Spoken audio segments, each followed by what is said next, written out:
I was talking to a church planter the other day, and he asked me what seemed to be like a basic question. But in truth, it was a crucial question that all of us who lead churches or organizations need to wrestle with. He asked me this: how do you define leader?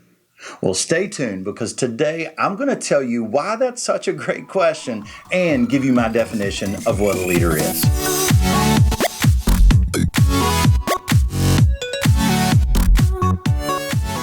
Hey guys, this is Mac Lake bringing you tips, tools, and techniques to help you develop more and better leaders. So, what is a leader? When this young man asked me that question the other day, I looked at him and I said, that is a great question.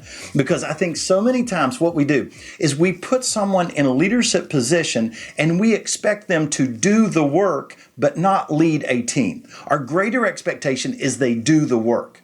And so I define a leader as someone who leverages their relational influence with a team of people to get the right things accomplished through those people. But often when we put someone in a leadership position, we don't care if they lead through others. We just want them to make sure the work gets done, regardless of how it gets done, even if that means they do it themselves. And here's what happens. When you allow that to happen, when you allow a leader to develop those bad habits of doing rather than leading, then all of a sudden it weakens leadership. If we don't establish the expectation of leading through others, then they may become a doer rather than a leader. I work with dozens of churches and organizations each year, and one of the biggest things I hear from them is our leaders are doers rather than leaders. They're always stuck in the weeds doing things rather than leading through others. Well, I remember when I was a church planter, I quickly discovered the critical value of lay leaders. In the beginning of our church plant, we had no money, no resources, very little time, but we had some amazing volunteer leaders who became my most valuable asset. We established a leadership team of 7 people right from the beginning to oversee the primary ministries of the church. Now, while I knew that was a wise thing to do, I didn't have the wisdom, or I didn't have a clue about what I wanted these leaders to do. So about a year in, I wasn't real satisfied with the way they were leading. I knew something was wrong, and I knew it was my fault. I realized I had not given them a good definition of what a leader is and what I expect of them. So that's when I sat down and I wrote out a description of what I wanted them to do. I literally spelled it out for them. Their job was to be leaders, L.E.A.D.E.R.S. I told them my expectation for you is to provide the following 7 things for your team. So I want to share those with you because I think this spells out really a good definition of leader and what we should be expecting from our leaders.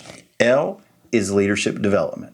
I said, I want you to provide initial and ongoing training from the members of your ministry team. You're responsible for doing leadership development for your team. E is empowerment. I said, I want you to delegate the roles and responsibilities that ensure your ministry area is operating effectively. I don't want you to do it. I want you to empower others to do the work. A is affirmation. Encourage your team members in the use of their gifts, their strengths, their passion. Walk around, catch people doing things right, always affirming them. That's what leaders do. D is direction. I want you to cast a clear and compelling vision for your area of ministry that's in alignment with the overall vision of the church. E is evaluation. I told him, I said, I want you to lead your team through regular evaluations, identifying your team's strengths, identifying your growth areas, and always working towards a plan for continual improvement. R is recruitment.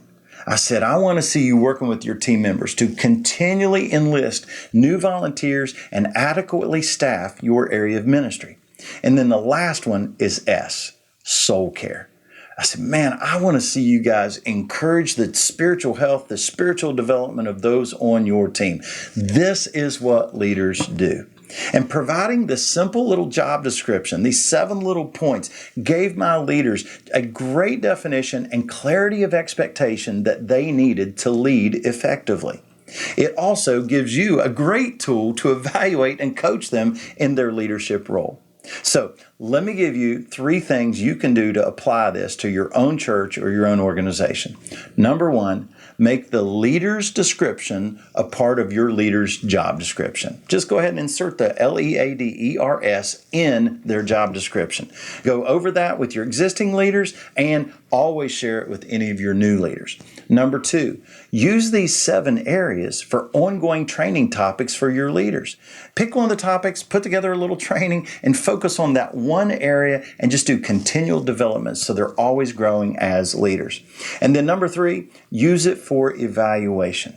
Go over these 7 points in a one-on-one meeting with them to ask them how they're doing, or share those 7 points when you're meeting with them in a huddle and say, hey guys, let's take some time to evaluate ourselves. Where are we strong? Where are we weak as leaders in these things? Now listen, you don't have to use my definition of leader. But the important thing is you're providing clarity about what you expect for those you put in leadership roles.